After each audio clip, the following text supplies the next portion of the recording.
మా ఎన్టీసీ నాయకులు veg board chairman Janak Prasad గారు, మరి నిన్ననే తిరిగి కాంగ్రెస్ పార్టీలో మన సీనియర్ నాయకులు తిరిగి జాయిన్ అయిన మా ఐఎన్టీసీ నాయకులు వెంకట్రావు గారితో పాటు ఈ మంచిర్యాల నియోజకవర్గానికి సంబంధించిన మరి మున్సిపల్ చైర్మన్లు, అదేవిధంగా కౌన్సిలర్లు, గౌరవ జెడ్పీటీసీలు, గౌరవ మండలాధ్యక్షులు, మాజీ సర్పంచులు, గ్రామ శాఖ అధ్యక్షులు, మండల కాంగ్రెస్ అధ్యక్షులు, బ్లాక్ కాంగ్రెస్ అధ్యక్షులు, అదేవిధంగా పేరు పేరున ఇక్కడికి వచ్చేసిన బూత్ కమిటీకి సంబంధించిన మా కాంగ్రెస్ పార్టీ మిత్రులందరికీ హృదయపూర్వకంగా ఈరోజు వచ్చి మేము మీతోనున్నామని అఖిల కాంగ్రెస్ కమిటీ నిర్ణయం చేసిన మన కాంగ్రెస్ పార్టీ అభ్యర్థి గడ్డం వంశీగా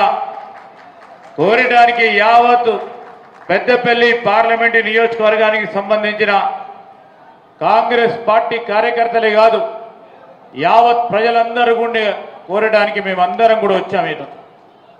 యువకుడు, ఉత్సాహవంతుడు, చదువుకున్న వ్యక్తి ఈరోజు సేవ చేయాలి, ప్రజలకు సేవ చేయాలి, తనంతట తానుగా ఏ స్వార్థం లేదు, ప్రజా సేవలోనే నిమగ్నమై ముందుకు నడుస్తామని ఆలోచన చేసిన వ్యక్తిని అఖిల భారత కాంగ్రెస్ కమిటీ మా నాయకురాలు సోనియా గాంధీ గారు, మల్లికార్జున్ ఖార్గే గారు, రాహుల్ గాంధీ గారు నిర్ణయించింది. ఆ చిరంజీవి వంశీ గారిని మీరందరూ ఆశీర్వాదం ఇవ్వాలని కోరడానికి మేము వచ్చాం. ఒక పరంగా ఆనాడు ఉన్న మన నాయకులు వెంకట స్వామి గారి మనుమడిగా, అదేవిధంగా డాక్టర్ వివేక్ గారి కొడుకుగా ఈరోజు ఒక పక్షాన వారికి రాజకీయ ఆరంగేట్రం దొరికిన ఈరోజు అకుంఠ దీక్షతో ఇక్కడ ఉన్న యువతరానికి ఒక స్ఫూర్తిగా నిలబడాలనే ఒక ఆలోచన దృక్పథాన్ని మీరు ఆశీర్వదించాలి. సోదరుడు వంశీ బాగా చదువుకున్న వ్యక్తి, యువతకు ఆదర్శంగా నిలబడాలని ఆలోచన చేసి నేను రాజకీయాలకు వస్తానని ముందుకొచ్చిన నేపథ్యంలో వారిని అందరినీ కూడా ప్రోత్సాహం చేయాలని కేవలం ఈరోజు మేము చెప్తా ఉన్నారు కొంతమంది రాజకీయ కుటుంబానికి సంబంధించిన వ్యక్తిగా వచ్చారని. ఆయనకు చాలా గొప్ప ప్రావీణ్యత ఉంది. ఒక వ్యాపారవేత్తగా ఒక వాణిజ్య వ్యాపారం చేస్తూ స్వతహాగా పరిశ్రమలను నడుపుతూ అన్ని రీత్యాలో చిన్న వయసున్న అనుభవం ఉన్న వ్యక్తిగా నేను ఇక్కడ ఉన్న యువతకు సంబంధించి ఇదే మంచిర్యాలలో కానీ, అదేవిధంగా బెల్లంపల్లిలో కానీ, చెన్నూరులో కానీ, అటువైపు ఉన్న ధర్మపురి కానీ, రామగుండం కానీ, పెద్దపల్లి కానీ, మంతనిలో ఆ యువతరానికి సంబంధించి వారికి ఉపాధి కల్పించాలి అనే ఒక ఉద్దేశాన్ని వారు వెల్లడించారు. ఏ విధంగా ఉపాధి కల్పిస్తారు? స్వతహాగా వారికి ఉన్న నైపుణ్యాన్ని బట్టి అక్కడ ప్రభుత్వం, ప్రైవేటు రంగాలకు సంబంధించిన వారిని ప్రోత్సాహం చేసి వారికి నేనున్నానని అభయమిస్తూ ప్రభుత్వ పరంగా రేపు కేంద్రంలో కాంగ్రెస్ పార్టీ ప్రభుత్వం ఏర్పాటైన తర్వాత వారికి ఉన్న మేధాశక్తి, విద్యను ఉపయోగించుకొని ప్రభుత్వ రంగ సంస్థలను తీసుకొచ్చే ప్రయత్నం వారి పరంగా జరగడం జరుగుతుంది. ప్రైవేట్ రంగంలో ఈరోజు ఉపాధి కల్పించాలి. ఇక్కడ ఉన్న పేదవారికి బాగా కష్టపడి కూలీ నాలి చేసి కార్మిక సోదరులకు సంబంధించి కూడా సింగరేణిలో ఇతర కార్మిక సోదరులకు సంబంధించి వారు కష్టపడి చదువుకున్న వారి పిల్లలకి ఏదో విధంగా ఉపాధి కల్పించాలి. ఇది నా ప్రధానమైన టార్గెట్ అని మా చిరంజీవి వంశీ గారు ముందుకు నడుస్తున్న నేపథ్యంలో మేము ఈరోజు మీకు చెప్తా ఉన్నాం. మహిళా సోదరిమణులకు సంబంధించి వారికి అనుభవాన్ని ఉపయోగించుకొని కూడా రేపు మీకు ఉపాధి ఏ విధంగా కల్పించాలి, 10 మందికి ఈరోజు మీరు చేపడతా ఉన్న మరి మెప్మాలో కానీ స్వశక్తి మహిళా గ్రూపులకు సంబంధించి కానీ దాన్ని ఏ విధంగా బలోపేతం చేయాలి, ఏ విధమైన ఆలోచన ఇవ్వాలి. ఈరోజు మొత్తం ప్రపంచవ్యాప్తంగా కూడా మీకున్న నైపుణ్యాన్ని ఏ విధంగా ముందుకు చూపెట్టాలి, ఆ తరుణంలో వారికి ఉన్న అనుభవాన్ని ఉపయోగించుకొని ఈరోజు ఉత్పాదకలను పెంచి మరి స్వయం ఉపాధి పథకాలను కూడా పెద్ద ఎత్తున తీసుకెళ్లి ఈరోజు ఉపాధి కల్పించే ఆలోచన చేస్తూ ఉన్న యువకుడు సోదరుడు వంశీ గారు. మేము ఎందుకు చెప్తా ఉన్నాం, ఒట్టిగానే అడిగేందుకు రాలే. నిస్వార్థంగా పనిచేయాలనే ఆలోచన ఉన్న వ్యక్తిలో ఈరోజు మీరు టీఆర్ఎస్ చూసుకోండి, బీజేపీ తీసుకోండి, అభ్యర్థుల బేరీజు చేసుకొని ఓటేయమని చెప్తా ఉన్నా.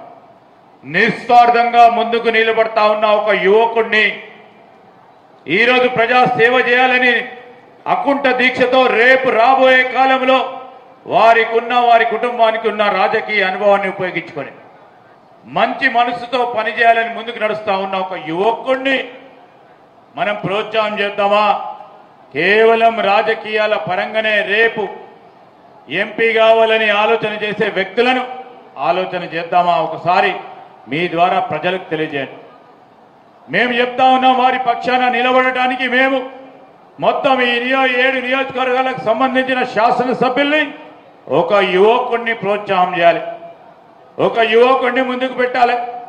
నిస్వార్థంగా పనిచేసే ఒక యువకుడిని ప్రజల ముందడి ఉంచి వారి ఆశీర్వాదం తీసుకోవాలని మొన్న పెద్దలు ప్రేమ్ సాగర్ రావు గారి ఇంట్లో అందరూ కులంకుశంగా కూర్చొని ఈరోజు వారికి కూడా వారి ఆలోచనలు తీసుకొని ముందుకు నడిపించే ప్రయత్నం జరుగుతూ ఉంది.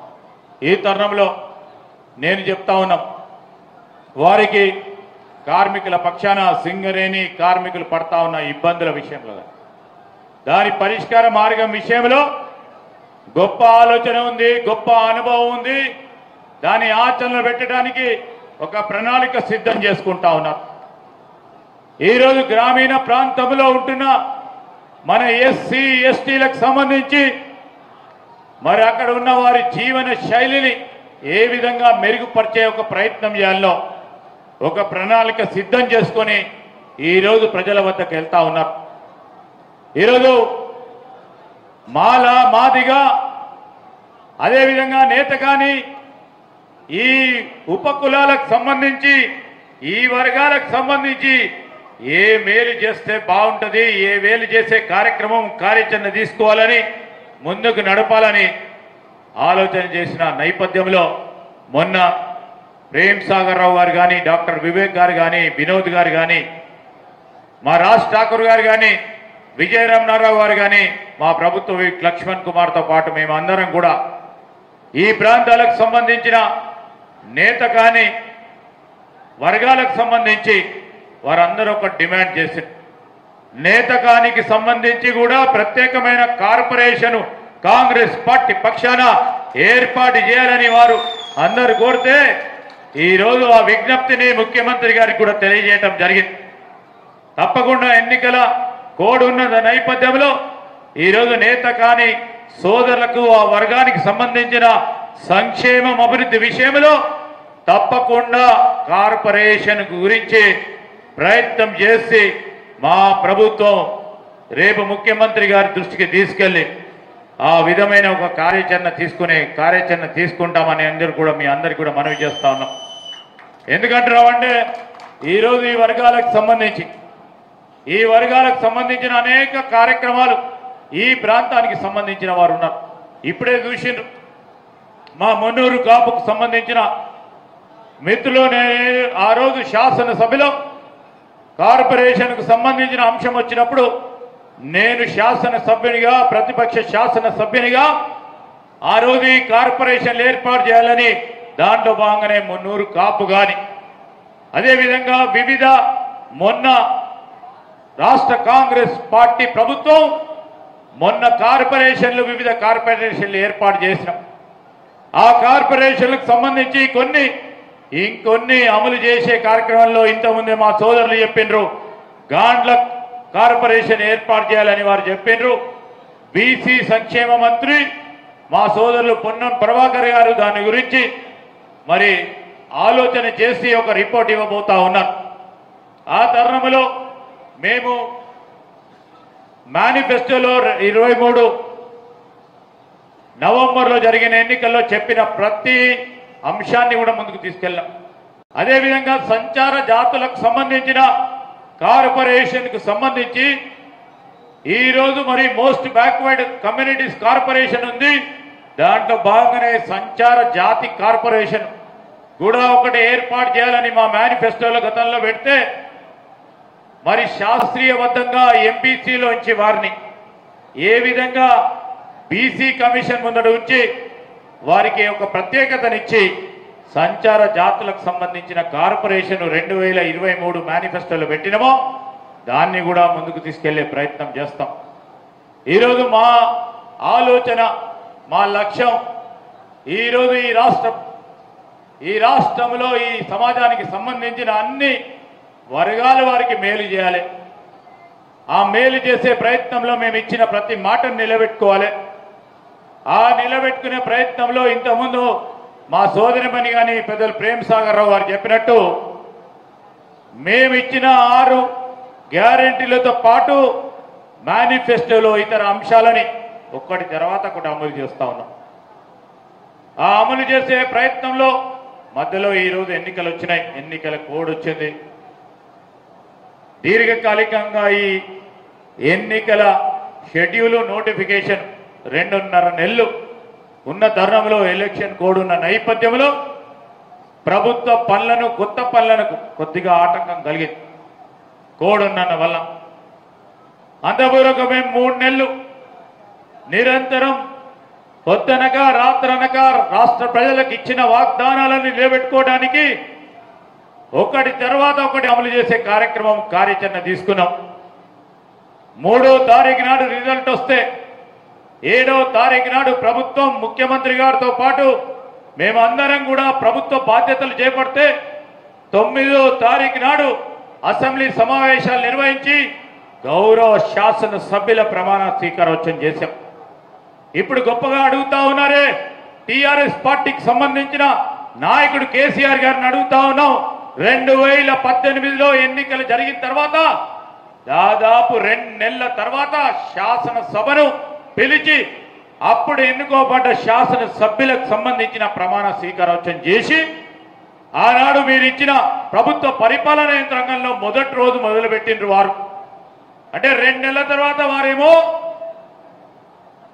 ఆ పార్టీకి సంబంధించి, ఆ ప్రభుత్వానికి సంబంధించి కార్యక్రమాలు మొదలు పెడితే మేము ప్రభుత్వం ఏర్పాటు చేసిన 2 రోజుల్లోనే 48 గంటల్లోనే 2 ప్రధానమైన వాగ్దానాలు, మేనిఫెస్టోలో ఉన్న ప్రధానమైన అంశాలు, మహిళా సోదరులకి ఉచిత బస్సు ప్రయాణం, రాజీవ్ ఆరోగ్యశ్రీ 10 లక్షల రూపాయల ఈరోజు ఆ పథకాన్ని మొదలుపెట్టినాం. వారికి కనబడతలేదు. ఆ మహిళా సోదరులకు సంబంధించి ఉచిత బస్సు ప్రయాణాలు, ఫ్రీ టికెట్లు, 40 కోట్ల ఉచిత టికెట్ ఇచ్చినామంటే ఆ మహిళా సోదరులకు సంబంధించి, వారి సాధికారతకు సంబంధించి, వారి ఎంపవర్మెంట్కు సంబంధించి ఏ విధమైన ప్రయత్నం చేస్తూ ఆర్టీసీని కూడా బలపరిచే కార్యక్రమంలో ప్రతి నెల 1000 కోట్ల రూపాయలు వెచ్చించి బలోపేతం చేస్తూ ఆర్టీసీ కార్మికులకు కూడా అనేక సంవత్సరాలుగా టీఆర్ఎస్ పార్టీ ప్రభుత్వం ఇయ్యలేని వారికి కావాల్సిన వారి జీతభత్యాల్లో మెరుగు చూపెట్టడం జరిగింది. దానికి తోడు రాజీవ్ ఆరోగ్యశ్రీ ఈరోజు ఈ మంచిర్యాల జిల్లాలోనే ఆ టీఆర్ఎస్ వాళ్ళని పోయి అనుకోమంటున్నా, ఎంతమంది పెద్ద పెద్ద ఆసుపత్రులకు పోయి 10 లక్షల రూపాయల వరకు వారికి లబ్ధి పొందడం జరిగిందో ఒకసారి పోతే వారికి తెలుస్తుంది. అదేవిధంగా ఈరోజు 500 రూపాయలకే సిలిండర్ ఇస్తామని చెప్పినాం. 500 రూపాయలకే సిలిండర్ ఇస్తా ఉన్నాం. వినియోగదారులకు అందరికీ కూడా 500 రూపాయలకే సిలిండర్ ఇస్తా ఉన్నాం. అదేవిధంగా ఇక్కడ ఉన్న దాదాపు 90-95% మందికి 200 యూనిట్ల లోబడి ఉన్న ప్రతి ఒక్క వినియోగదారుడికి ఈరోజు 0 బిల్లు ఇస్తున్నామా లేదా మీ అందరం కూడా చెప్పాల్సింది. ఇంకా కూడా మాకు బాధ్యత ఉంది. మేమిచ్చిన 6 వాగ్దానాలు 6 గ్యారెంటీలతో పాటు మేనిఫెస్టోలో పెట్టాల్సింది 5 సంవత్సరాల కాలయంలో ఒక ప్రణాళిక సిద్ధం చేసుకొని గాడి తప్పిన ఆర్థిక వ్యవస్థను దారిలో పెట్టి ముఖ్యమంత్రి గారు, ఉప ముఖ్యమంత్రి, ఫైనాన్స్ మినిస్టర్గా భట్టి గారు వారందరూ కూడా కూర్చొని గాడి తప్పిన ఆర్థిక వ్యవస్థను దారిలో పెట్టి ఈరోజు ముందుకు తీసుకెళ్తున్న నేపథ్యంలో ఆడ ఏమడుగుతా ఉన్నారు, ఏమైందయ్యా 6 గ్యారెంటీలు అయిపోయినాయి, 100 రోజులు అయిపోయినాయని అడుగుతా ఉన్నారు. వారు 100 రోజుల్లో ప్రభుత్వాన్ని సరిగ్గా ఏర్పాటు చేయలేకపోయినారు పూర్తి మెజారిటీ ఇచ్చిన తర్వాత. మేము 100 రోజుల్లో కూడా మొదలు పెడతామని చెప్పినాం. 48 గంటల్లోనే మొదలు పెట్టినాం. మనం అందరం మన కృషి ఈరోజు కాంగ్రెస్ పార్టీ గర్వంగా కాలరెగరేసుకొని ఏం చేసినావు మా గ్రామానికి మా కుటుంబానికి అంటే కాలరెగరేసుకొని 500 రూపాయలకే సిలిండర్ ఇస్తున్నావా లేదా అని గర్వంగా నిలబెట్టే ఒక కార్యాచరణ తీసుకున్నాం. 200 యూనిట్ల ఫ్రీ కరెంట్ ఇచ్చే కార్యక్రమం ప్రతి ఇంట ఇచ్చినవా లేదా అడిగి ఓటేయమని చెప్పండి. మహిళా సోదరులకి ప్రతి మహిళా సోదరునికి ఉచితంగా బస్సు ప్రయాణం చేస్తా ఉన్నారా లేక్షణంగా ఓటేయమని చెప్పండి. టీఆర్ఎస్ సోదరులు కూడా ఈరోజు వారి కుటుంబాలకు సంబంధించి ఆ మహిళా సోదరిమలందరూ కూడా వారు కూడా బస్సులో తిరుగుతా ఉన్నారా లేదా, వాళ్ళు కూడా మనం ఇచ్చిన 200 యూనిట్ల ఫ్రీ కరెంటు పొందుతున్నారా లేదా, 500 రూపాయలకే సిలిండర్ని తీసుకుంటున్నారా లేదా ఒక్కసారి గుండెపై చేసుకొని ఓటేయమని వాళ్ళని కూడా కోరుతా ఉన్నా. ఈరోజు మీకు ఇస్తే ఓటేయండి. టీఆర్ఎస్ వాళ్ళకు బీజేపీ వాళ్ళకు అని చూడలే. ఇప్పుడు వారు చూసినట్టు ఆ రోజు ఇల్లు ఇస్తామని చెప్పిన వాళ్ళు గృహజ్యోతి కింద ఏం చేసిండ్రు, టీఆర్ఎస్ కార్యకర్తలకు పేరు రాసిందా లేదా, టీఆర్ఎస్ కార్యకర్తలకు రాసిండ్రు. ఈరోజు కాంగ్రెస్ పార్టీ ప్రభుత్వం వచ్చిన తర్వాత 200 యూనిట్ల కరెంటు ఓన్లీ టీఆర్ఎస్ వాళ్ళకి ఇయ్యొద్దని చెప్పినామా, చెప్పలే. ఈరోజు రాష్ట్రంలో ఉన్న జనాభా ఈ ప్రజలందరూ మా వాళ్ళు. మేము పార్టీలకు అతీతంగా ఈరోజు 200 యూనిట్ల వరకు కానీ 500 రూపాయల సిలిండర్కే కానీ ఉచిత బస్సు ప్రయాణమే కానీ రాజీవ్ ఆరోగ్యశ్రీ కానీ ఇచ్చే కార్యక్రమం అందరికి ఇచ్చే ప్రయత్నం చేస్తా ఉన్నాం. ఇప్పుడు ఏమంటున్నారు, ఎన్నికల కోడ్ వచ్చింది. ఏమయ్యా ఇంకా ఎప్పుడు మీరు మహాలక్ష్యం స్కీమ్ ఇస్తామని. అయ్యా కేసీఆర్ గారు, మీరు ఆర్థిక వ్యవస్థను అస్తవ్యస్తం చేసి మా పైన 7 లక్షల కోట్ల రూపాయల వరకు అప్పుల భారం మోపింది. ఆ అప్పులతో పాటు ప్రిన్సిపల్ అమౌంట్తో పాటు అసలుతో పాటు వడ్డీ కట్టడానికే మేము అనేక ప్రయత్నాలు చేసినప్పటికీ, ఇబ్బంది పడతా ఉన్నప్పటికీ ప్రజలకు ఇచ్చిన వాగ్దానాలు నిలబెట్టే ప్రయత్నంలో ఉన్నాం. ఈరోజు మొత్తం పూర్తి స్థాయి బడ్జెట్ మనం ఇంకా పెట్టలే. మనం ఈరోజు పెట్టింది కేంద్ర ప్రభుత్వం ఓట్ ఆన్ అకౌంట్ బడ్జెట్ పెట్టింది కనుక పూర్తి స్థాయిలో బడ్జెట్ పెట్టలేకపోయినాం. మొత్తం పూర్తి స్థాయి బడ్జెట్ ఈ పార్లమెంట్ ఎన్నికల తర్వాత కేంద్ర ప్రభుత్వం మనది ఏర్పాటైన తర్వాత ఆ ప్రభుత్వం పెట్టిన తర్వాత కేంద్ర ప్రభుత్వం తర్వాత పూర్తి స్థాయి బడ్జెట్ పెడతాం. ఆ బడ్జెట్లో ఏం పెట్టబోతా ఉన్నాం, ఇంకేం సంక్షేమ కార్యక్రమాలు చేపట్టబోతా ఉన్నామో చూసినాక మాట్లాడాలి, కానీ ఓపికనే లేదు. ఇక 3 నెలలకే మొత్తం 5 సంవత్సరాలు అయిపోయిందని ఎప్పుడు పోతామయ్యా మనం? ఈ వాగ్దానాలన్నింటినీ కూడా పూరించిన తర్వాత 5 సంవత్సరాలు గడిచిన తర్వాత మా కాంగ్రెస్ పార్టీ కార్యకర్త నాయకుడు పోయి మేము ఇచ్చిన 6 వాగ్దానాలు 6 గ్యారెంటీలు అమలు చేసినామని ధైర్యంగా పోయి 5 సంవత్సరాల తర్వాత ఓటు అడగటానికే పోతాం. ఖచ్చితంగా చేసి తీరుతాం. ఎవరు చెప్పనక్కర్లేదు. ఈరోజు రైతుకి ఏ విధంగా మేలు చేయాలని ఎవరు చెప్పనక్కర్లేదు. బస్తాకు 5 కేజీలు, క్వింటల్కు 10 నుంచి 15 కేజీలు లూటీ చేసిన టీఆర్ఎస్ పార్టీ ప్రభుత్వం అధినేతలు ఈరోజు రైతు గురించి ముసలి కన్నీరు గారుస్తా ఉన్నారు. నిన్న ధర్నాలు చేసిన వాళ్ళు ఇన్ని రోజులు రైతును మర్చిపోయారు, రైతన్నను మర్చిపోయారు. గుట్టలకి కాలనీలకి రైతు బంధు పేరిట ఈరోజు మీరు అందరికీ ఇచ్చి 5,000 రూపాయలు ఇచ్చి మీరు వారు వరి ధాన్యం పండిస్తే బస్తాకు 5 కేజీలు క్వింటల్కు 10 నుంచి 12 కేజీలు మోసం చేస్తే ఇంతకుముందు ప్రేమ్ సాగర్ రావు చెప్పినట్టు 5,000 ఇస్తున్నారు ఒక చేతిలో 10,000 రూపాయలు మళ్ళా తిరిగి గుంజుకుంటా ఉన్నారు. మేము అనేక సందర్భాల్లో చెప్పినాం ఏ విధంగా రైస్ మిల్లర్లు అక్కడ ఐకేపీ కానీ పిఎస్సిఎస్ కానీ డిసిఎంఎస్ కానీ చెందిన వ్యక్తులు ఏ విధంగా దోసుకుంటా ఉంటే అప్పుడున్న టీఆర్ఎస్ నాయకత్వం ఇప్పుడే నిన్న ధర్నాలు చేసిన నాయకులు ఉన్నారు ఇక్కడ. వారందరూ నోరు మూసుకొని కళ్ళు బంద్ చేసుకొని కూర్చున్న నేపథ్యంలో రైతు గురించి మాట్లాడే నైతిక హక్కు లేదు వారికి అని మనం చేస్తా ఉన్నాం. ఈరోజు రైతుకు సంబంధించిన ప్రధానమైన వాగ్దానాలు ఏవైతే ఉన్నాయో ఈరోజు మనము ప్రభుత్వం ఏర్పాటైంది ఎప్పుడు ఏ విధంగా వారిని ఆదుకునే కార్యాచరణ తీసుకొని పోవాలనో ఆ విధమైన కార్యాచరణ తీసుకువెళ్తాం. నీటి లభ్యత విషయంలో నేను ఈరోజు చెప్తా ఉన్నాం అక్టోబర్ మాసంలో టీఆర్ఎస్ పార్టీకి సంబంధించిన నమస్తే తెలంగాణ అనే పేపర్లో వారు చెప్పిండ్రు వారి ప్రభుత్వ హయాంలోనే ఆగస్టు మాసంలో జూలై మాసంలో వర్షపాతం తక్కువగా నమోదైంది, మంచినీటికి కానీ సాగునీటికి కానీ చాలా ఇబ్బందికరమైన పరిస్థితి రాబోయే కాలంలో ఉంటుంది అని వారికి సంబంధించిన పత్రికల్లో వారు రాసుకున్న తర్వాత ఈరోజు ప్రకృతి వైపరీత్యం వల్ల వర్షాలు పడలేదు. వారి ప్రభుత్వ హయాంలో కరువు మనం తీసుకొచ్చినామని చెప్తుంది. వారి పేపర్ ద్వారా కనీసం తెలుసుకోండి.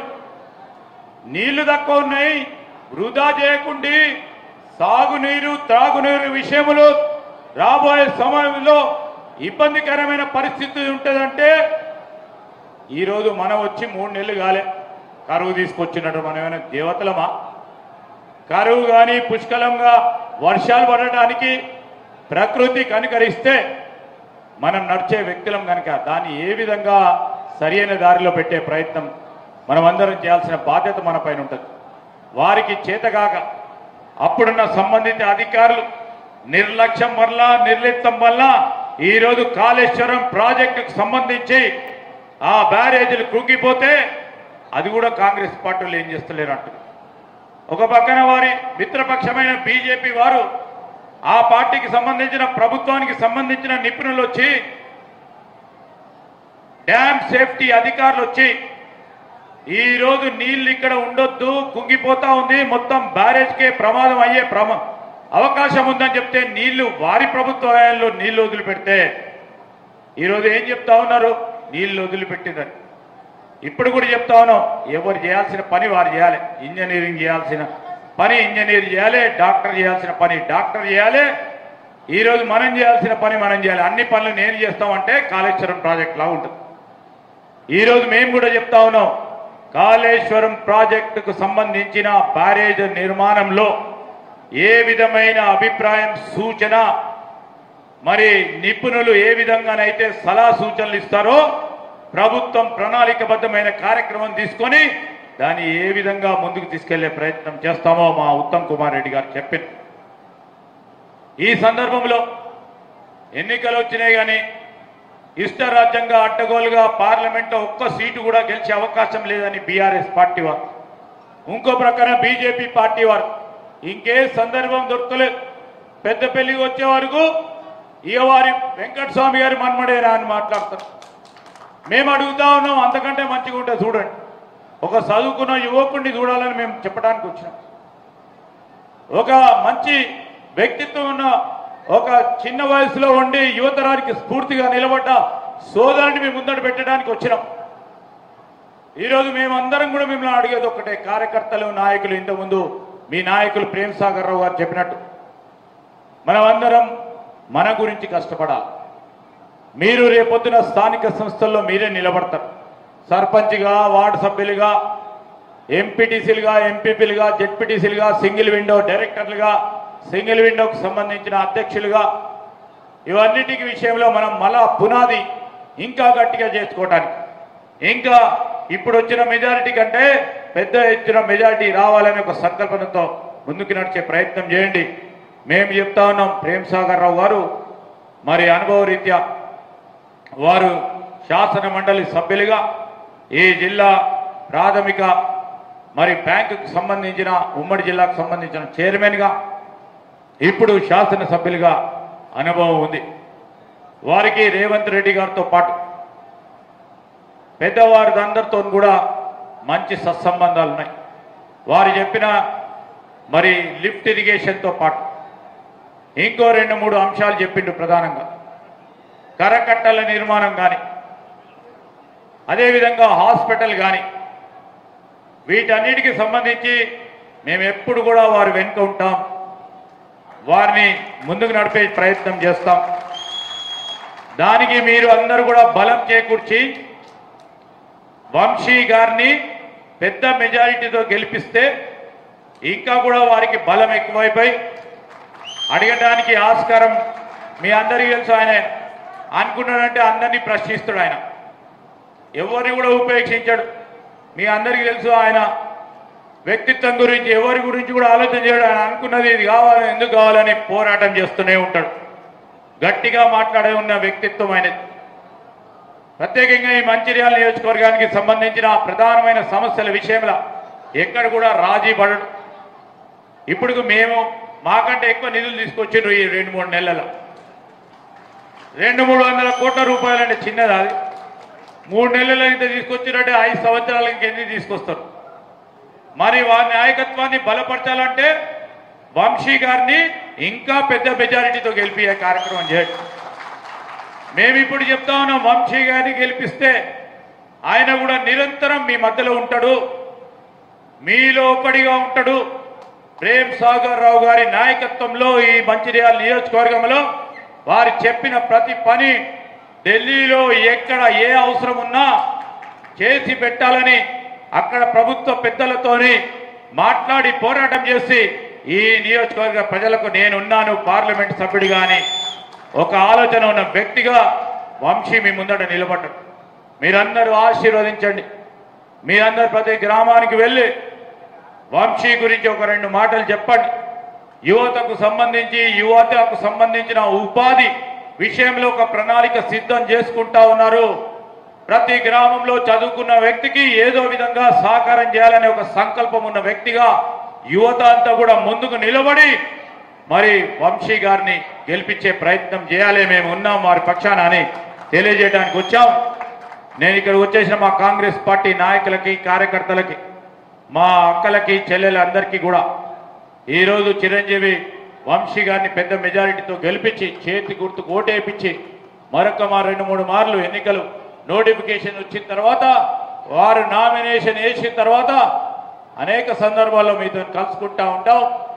ఏ విధంగా పార్టీ ప్రణాళిక పరంగా ఎన్నికల ప్రచార కార్యక్రమం ఇంటింటిగా తీసుకెళ్లే ప్రయత్నం చేయాలో నిన్ననే రాహుల్ గాంధీ గారు మన మేనిఫెస్టో రిలీజ్ చేశారు. దాంట్లో ప్రధానంగా మహిళా సోదరిమణులకి ప్రతి సంవత్సరం 1 లక్ష రూపాయలు వచ్చే విధంగా కేంద్ర ప్రభుత్వం రాహుల్ గాంధీ గారి నాయకత్వంలో ఏర్పడ్డ తర్వాత ప్రతి మహిళకి 1 లక్ష రూపాయలు ప్రతి సంవత్సరం ఇచ్చే ఒక గ్యారంటీ ఇచ్చింది. ఈరోజు పాంచ్ న్యాయ అనే దాంట్లో కార్మికులకి, మా సింగరేణి కార్మికులకే కానీ ఇతర కార్మిక సోదరులకు సంబంధించిన సంక్షేమం విషయంలో మాట్లాడింది. ఈరోజు యువతకు సంబంధించి యువతకు ఉపాధి కల్పనతో పాటు ఈరోజు విద్యార్థులకు సంబంధించిన న్యాయం గురించి మాట్లాడింది. అదేవిధంగా ఈరోజు మహిళా సోదరులకు సంబంధించిన అంశం మాట్లాడింది. అదేవిధంగా బీసీ, ఎస్సీ, ఎస్టీకి సంబంధించి హిస్సేదారీ న్యాయాన్ని సమానత్వంలో ఈరోజు ఉన్న వనరులను ఎవరి జనాభా ప్రకారం వారికి ఇచ్చే కార్యక్రమం వారు మాట్లాడినారు. ఈరోజు ఈ పాంచ్ న్యాయ కార్యక్రమం సంబంధించిన భాగంలోనే రైతుకు సంబంధించి కూడా రైతుకు ఏ విధంగా న్యాయం చేయాలని ఈ 5 ప్రధానమైన గ్యారంటీల్లో మరి దానికి అనుబంధంగా ఇంకో 5 ఈ 5 గ్యారెంటీలతో 25 గ్యారెంటీలతో నిన్న మా కాంగ్రెస్ పార్టీ అఖిల భారత కాంగ్రెస్ కమిటీ నాయకత్వం రాహుల్ గాంధీ గారి ఆధ్వర్యంలో, ముఖ్యమంత్రి రేవంత్ రెడ్డి గారి ఆధ్వర్యంలో, బట్టి విక్రమార్క గారి ఆధ్వర్యంలో మరి నిన్న మేనిఫెస్టో రిలీజ్ చేయడం జరిగింది. నేను మిత్రులారా, కాంగ్రెస్ పార్టీ పట్ల ఈరోజు బీజేపీ టీఆర్ఎస్ చేస్తా ఉన్న విమర్శలను ఖచ్చితంగా మనం తిరిగి మళ్ళా వారికి అప్పచెప్పాలి. ఏ విధంగా అప్పచెప్దాం? మనం ఇచ్చిన గ్యారెంటీలో ఒకటి తర్వాత ఒకటి చేస్తా ఉన్న కాంగ్రెస్ పార్టీ ప్రభుత్వం విషయంలో ఇంటింటికి తీసుకెళ్ళాం. బేరీజు చేసుకోవాలని జనంని చేసుకొని వీరు పలికే అసత్య ప్రచారాన్ని తిరిగి కొట్టే విధంగా ఓటు ద్వారా ఇచ్చి మనము పార్లమెంట్ ఎన్నికల్లో సోదరుడు చిరంజీవి వంశీ గారిని పెద్ద మెజారిటీతో గెలిపించాల్సిందిగా మీ అందరినీ కోరడానికి, ఈ ముఖ్య కార్యకర్తలకి మిత్రులకి అందరికీ పేరు పేరున హృదయపూర్వకంగా కోరడానికి వచ్చినాం. మీ అందరి ఆశీర్వాదాన్ని కోరుతూ, పాతికేయ మిత్రులందరి సహకారాన్ని కోరుతూ సెలవు తీసుకుంటాం. జై హింద్, జై కాంగ్రెస్.